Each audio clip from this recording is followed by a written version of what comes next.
Why would I be criticized by a bureaucrat for doing my very best as a healthcare? This is a rhetorical question. But why? Why would the government, who's never treated a patient for COVID, you can read all the things you want, but you're not there. You're not seeing patients. You're not watching people die, intubating patients right there with that disease in your face, watching it happen, watching the development of this disease and actually learning from it. But I'm being told by bureaucrats what's right and wrong. And what's funny is everything I was censored on, I was proven to be right. Pretty crazy, isn't it?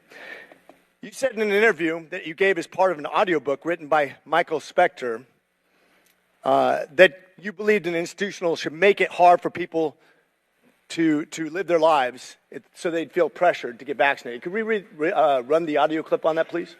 You think can be done about it. I have to say that I don't see a big solution other than some sort of mandatory vaccination. I know federal officials don't like to use that term. Once people feel empowered and protected legally, you are going to have schools, universities, and colleges are going to say, you want to come to this college, buddy? You're going to get vaccinated. Lady, you're going to get vaccinated. Yeah. Big corporations like Amazon and Facebook and all of those others are going to say, you want to work for us, you get vaccinated. And it's been proven that when you make it difficult for people in their lives, they lose their ideological bullshit and they get vaccinated. Thank you. Are all objections to COVID vaccinations ideological bullshit, Dr. Fauci? No, they're not, and Thank that's you. not what I was referring to. Well, in reference to making it hard for people to get education, traveling, working, I'd say it very much was in context. And I take great offense to this.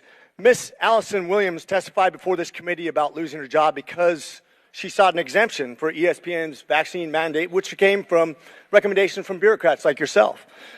She and her husband were actively working with a fertility expert, a physician, on how to get pregnant, and agreed with the premise that she was young, healthy, wanted to get pregnant, and shouldn't get the vaccination for medical purposes.